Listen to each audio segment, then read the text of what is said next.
Hey there. Okay, so I want to show you how to schedule meetings using Teams. I'm going to show you two different ways of doing that. They're very much separate in process, and they don't bring you necessarily to the same place, so that's why I'm going to show you two different ways. Let's go ahead and get started with this. So option one.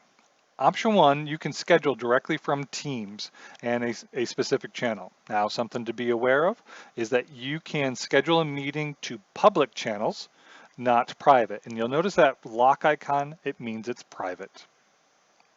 So public channels, so for the purpose of our monthly leadership meetings, I would want to make sure I'm in the correct spot. This is super important that you know where you are.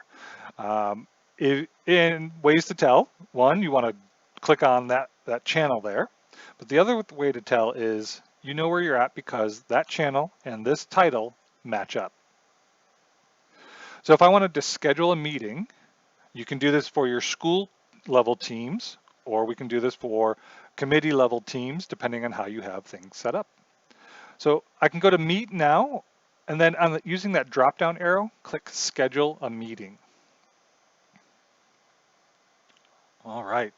So some things that you'd want to look for. In your title, I do recommend that you give it a date. That way it helps folks identify where they're going into. Your attendees, you can this pulls directly from Outlook, so you can type in those email distribution lists that you are used to using. So for this purpose, I'm going to use the ISS channel. Schedule your dates, your times, etc. And your channel specifically aligns it to, and double check this always, to that team and the channel you want it to show up in. From there, you can add content or a description below or any resources, materials to prepare your audience for that meeting. And when you're ready, you can click send. This will send it to their calendar. This is a calendar invite. Now, I am not going to do that at this time, and I'm going to discard. Okay.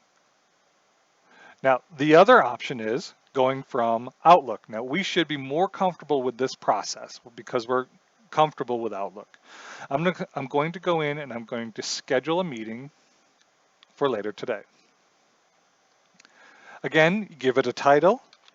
I still recommend putting a date in there and the purpose.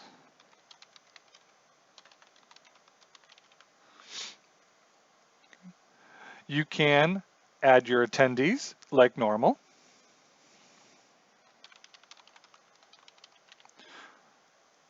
And from here, you want to click this Teams meeting button. This Teams meeting button will add it to the calendar invite. So all of your links, all of your call-in numbers, and your IDs are all right there for you. Okay, just like a normal calendar event and invite that we're used to using, this will send it to all of the people that you've said are you've invited. Hopefully this is helpful to you. This should get you moving forward with scheduling a Teams meeting.